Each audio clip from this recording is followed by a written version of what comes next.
Bismillahirrahmanirrahim. Assalamualaikum warahmatullahi wabarakatuh. Alhamdulillahi rabbil alamin. Assalatu wassalamu ala asrafil anbiya'i wal mursalin Sayyidina wa nabiyina Muhammadin sallallahu alaihi wasallam ajmain. Alhamdulillah, puji syukur kehadirat Allah atas berkah limpahan rahmat dan karunia-Nya lah kita dapat bertatap muka kali ini. Salawat serta salam tak lupa pula kita haturkan kepada junjungan kita baginda Nabi sallallahu alaihi wasallam, Allahumma shalli wa sallim alaihi, beserta para sahabat, kerabat dan pengikut beliau hingga akhir zaman. A'udzu billahi minasy syaithanir rajim. Bismillahirrahmanirrahim. Alam nashrah laka sadrak wa wada'na anka wizrak alladzi anqadha zahrak wa rafa'na laka dzikrak fa inna ma'al usri yusra inna ma'al usri yusra fa idza faraghta fansab wa ila rabbika farghab. Shadaqallahul azim. Pada kesempatan kali ini kita akan membahas mengenai surah Al-Insyirah. Surah Al-Insyirah ini adalah surah yang diturunkan dengan urutan ke-12 kepada baginda Nabi Sallallahu Alaihi Wasallam menurut pendapat para ulama. Sebagian orang mengatakan bahwa nama surah ini adalah surah Al-Insyirah, dan sebagian yang lain mengatakan bahwa nama surah ini adalah surah Asy-Syarah, yang artinya adalah kelapangan. Pada surah ini, ayat yang pertama disebutkan bahwa alam nashrah laka sadrak, bukankah telah kami lapangkan dadamu wahai Muhammad. Alam nashrah. Nashrah di sini asal katanya adalah dari kata syaraha.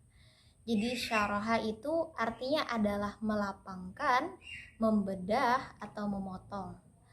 Dalam kajian bahasa Arab modern, yang dimaksud dengan tasyrih itu adalah mengoperasi, sehingga muncullah beberapa pendapat bahwa yang dikatakan alam nasyrah laka sadrak, bukankah telah kami operasi hatimu, dadamu wahai Muhammad.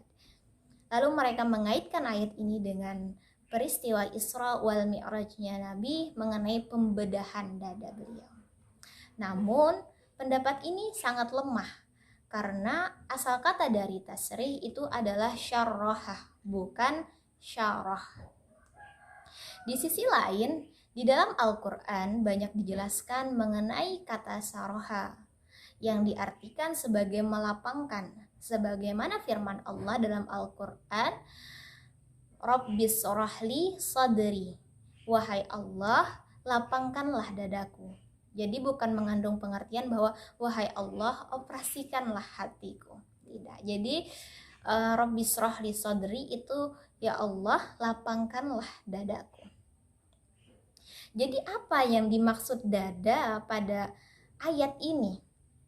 Jadi yang dimaksud melapangkan dada pada ayat ini adalah kalbu, adalah hati. Sebagaimana firman Allah di dalam Al-Quran, fa innaha la ta'mal absar walakin ta'mal qulub allati fis sudur. Kata Allah, yang buta itu bukan mata, yang buta itu adalah hati yang berada di dalam dada. Kalau kita mengambil pengertian lain, maka hati itu dapat diartikan dengan sebuah wadah atau bisa juga suatu wadah dan alat.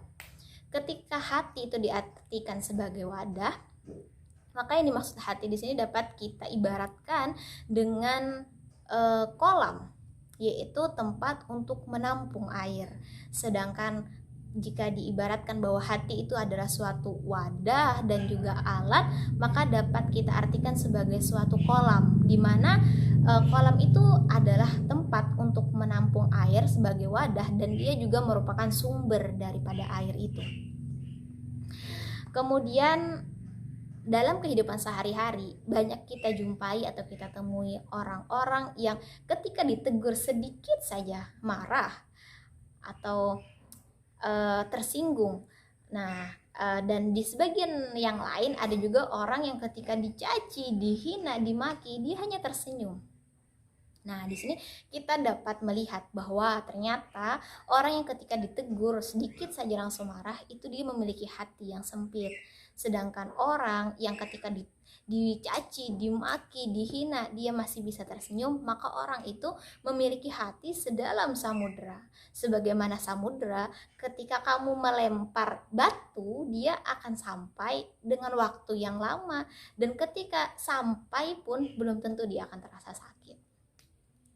Kemudian kalau kita ibaratkan hati baginda Nabi Shallallahu Alaihi Wasallam itu adalah sebagaimana sebuah sumur, yaitu tempat untuk menampung ilmu dan juga sumber daripada ilmu.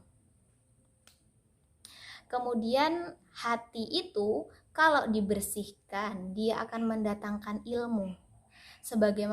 Lalu bagaimana cara kita membersihkan hati? Persis sebagaimana kita membersihkan sumur. Ketika kita ingin mendapatkan mata air yang jernih, mata air untuk kehidupan, maka yang perlu kita lakukan adalah membuang kotoran yang berada di dalamnya. Kita buang tanahnya, kita buang batunya, kita buang pasirnya, kita buang lumpurnya hingga kita mendapatkan air. Demikian pula dengan hati, ketika kita ingin mendapatkan hati yang jernih, hati yang dekat kepada Allah, maka yang harus kita buang itu adalah kotoran-kotoran yang ada di dalamnya, yaitu seperti pemarahnya, kemudian sifat dengkinya, kemudian sifat engkennya, semua sifat-sifat buruknya itu harus dibuang.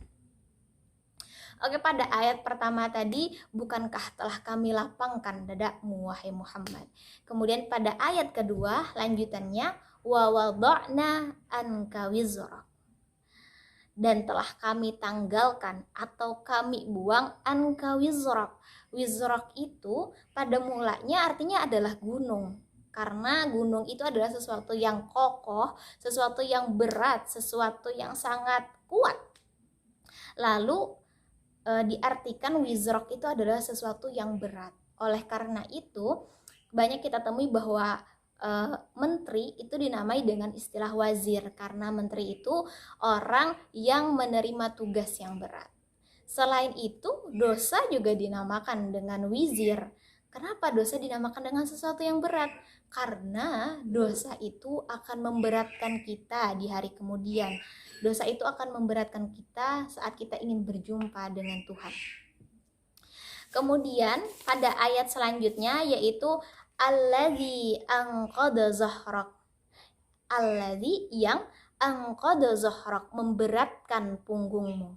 Jadi asal kata dari anqadha ini adalah nakid.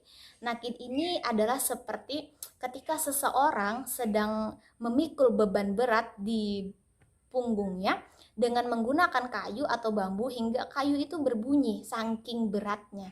Kemudian kata Allah, kami tanggalkan atau kami buang beban berat yang kamu tanggung di punggungmu, kepada Nabi Shallallahu Alaihi Wasallam. Kemudian ternyata dulu itu Nabi Shallallahu Alaihi Wasallam pernah menanggung beban berat di perjalanan beliau, yaitu beban, maksud di sini beban berat di sini adalah ada beberapa ulama yang menyatakan bahwa beban berat itu ialah saat istri dan paman beliau meninggal dunia. Namun Profesor Quraisy Shihab tidak sependapat dengan pendapat ini, karena semua orang pun akan ditinggalkan dengan orang yang ia cinta dan ia sayang. Bukan hanya Nabi, kita orang biasa pun juga akan ditinggalkan oleh orang-orang yang kita cintai, baik itu istri, baik itu anak, paman, ataupun suami. Kemudian pada pendapat yang lain ada yang menyatakan bahwa yang dimaksud dengan beban berat di sini adalah wahyu. Sebagaimana firman Allah di dalam surah Al-Muzammil yang berbunyi inna sanulqi 'alaika qaulan sakila, maka kami wahyukan kepadamu perkataan yang berat. Namun Profesor Quraisyah juga tidak sependapat dengan pendapat ini. Beliau menyatakan bahwa yang dimaksud dengan beban berat yang Rasulullah pikul saat itu adalah ketika Rasulullah SAW melihat masyarakatnya yang bejat, penganiayaan di mana-mana, masa-masa jahiliyah saat itu di mana manusia tidak mengenal siapa Tuhannya. Jadi saat itulah Allah tanggalkan, Allah tanggalkan beban berat yang Rasulullah terima saat itu.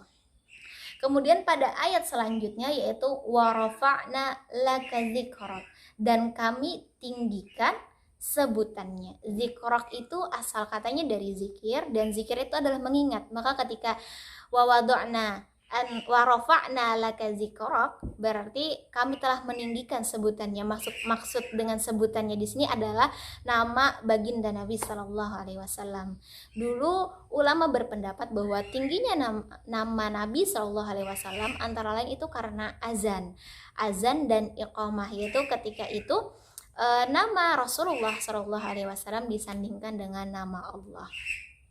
Oke, nama Rasulullah itu sangat harum. Bahkan berdasarkan penelitian yang dilakukan oleh orang-orang non-muslim, mereka menyatakan bahwa Rasulullah itu adalah orang yang sangat hebat. Selama penelitian itu objektif, mereka meneliti dan menyatakan bahwa Rasulullah Shallallahu Alaihi Wasallam adalah orang yang sangat luar biasa. Sebagaimana penelitian yang dilakukan oleh Thomas Carlyle, beliau mengatakan bahwa Rasulullah adalah orang yang paling hebat dari segi kepahlawanannya.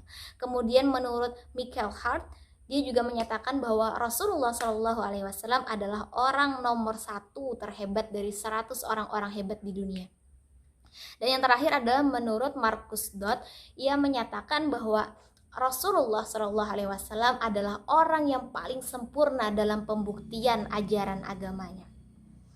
Jadi kita sebagai umatnya baginda Nabi Shallallahu Alaihi Wasallam sudah sepantasnya kita bangga kepada Rasulullah karena dua hal. Yang pertama adalah karena iman, dan yang kedua adalah karena banyak sekali penelitian-penelitian yang membuktikan bahwa Rasulullah adalah orang yang hebat. Lanjut kepada ayat yang keempat, ayat yang kelima, yaitu fa inna ma'al usri yusra. Jadi usri itu adalah setiap yang sulit itu didefinisikan sebagai usr, dan yusra itu adalah setiap sesuatu yang positif, sesuatu yang mudah, sesuatu yang baik. Oleh karena itu kata Allah, fa inna ma'al usri yusra, maka bersama kesulitan itu pasti akan ada kemudahan. Kemudian kita boleh bertanya, kenapa Rasulullah ditinggikan namanya? Kenapa Allah tanggalkan beban berat yang Rasulullah Shallallahu Alaihi Wasallam pikul? Karena sebelumnya Rasulullah itu sudah pernah dihina, dicaci, dimaki, bahkan dilempari dengan kotoran. Tapi Rasulullah terus sabar. Rasulullah terus mengikuti tuntunan Allah. Kemudian apa kata Allah? Dari setiap kesulitan itu pasti akan ada kemudahan. Kemudian di ayat selanjutnya Allah masih mengulang dengan perkataan yang sama, inna ma'al usri yusra. Ayat ini persis, hampir sama, cuma bedanya di kalimat al-usri di sini menggunakan kata alif lam. Alif lam itu adalah berarti sesuatu yang bersifat definitif, sedangkan yang yusran tadi tidak terulang. Tidak sama dengan kalimat yang pertama. Jadi yusra tadi adalah kalimat indefinitif. Ada sebuah kaidah di dalam penafsiran yang disebutkan bahwa jika ada kalimat yang terulang dalam suatu susunan, kalau dia pakai alif lam, maka yang pertama dengan yang kedua itu sama. Jadi yang dimaksudkan di sini adalah ketika di dalam satu kesulitan Allah itu menjanjikan adanya dua kemudahan. Jadi alif lam yang pertama pada alif lam inna ma'al usri yusra, kemudian inna ma'al usri yusra. Al usra di sana adalah satu kesulitan dan Allah menjanjikan adanya dua kemudahan.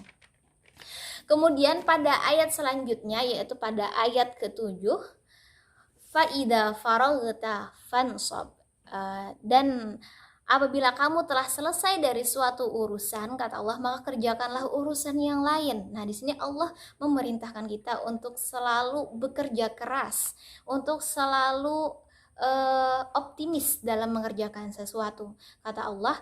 Jadi istilah farag di sini adalah, farag itu sama dengan ketika saya memegang sebuah gelas dan di dalamnya ada berisi air, kemudian saya minum dan setelah itu gelas itu kosong, itu dinamakan farag. Dan bedanya sama ketika gelas itu memang kosong dari awal, maka itu dalam istilah bahasa Arab dinamakan khali, yaitu kosong. Kemudian pada ayat selanjutnya tadi Allah memerintahkan kita pada ayat ke-7 itu ketika kita luang, ketika kita setelah kita istirahat dari suatu pekerjaan telah selesai, kata Allah, maka bekerja keraslah lagi. Kemudian pada ayat selanjutnya, wa ila rabbika farghab, dan hanya kepada Tuhanmu lah hendaknya kamu hendaknya kamu menunjukkan harapanmu. Jadi bagaimanapun kita bekerja, dimanapun kita bekerja, yang paling utama itu adalah kita berharap kepada keridhaan Allah. Jadi kepada Allah lah kita berharap. Jadi ketika kita bekerja itu perlu adanya doa. Dan ketika kita berdoa, kita juga harus bekerja. Jadi tidak boleh berdoa tanpa bekerja dan bekerja tanpa berdoa. Oke, jadi kesimpulannya pada surah Al-Insyirah kali ini adalah bahwa pada ayat ini mengajarkan kita mengenai sifat optimisme, bahwa dari setiap kesulitan itu pasti akan ada kemudahan. Selain itu, Rasulullah juga pernah merasakan kesulitan. Jadi ketika kita merasa kesulitan, oh ini loh, kita harus mencontoh bagaimana Rasulullah. Selama kita kembali kepada jalan Allah, kita kembali kepada Allah, segala sesuatunya insya Allah akan dimudahkan. Dan Allah menjanjikan akan adanya kemudahan di balik suatu kesulitan. Sekian yang dapat saya sampaikan. Assalamualaikum warahmatullahi wabarakatuh.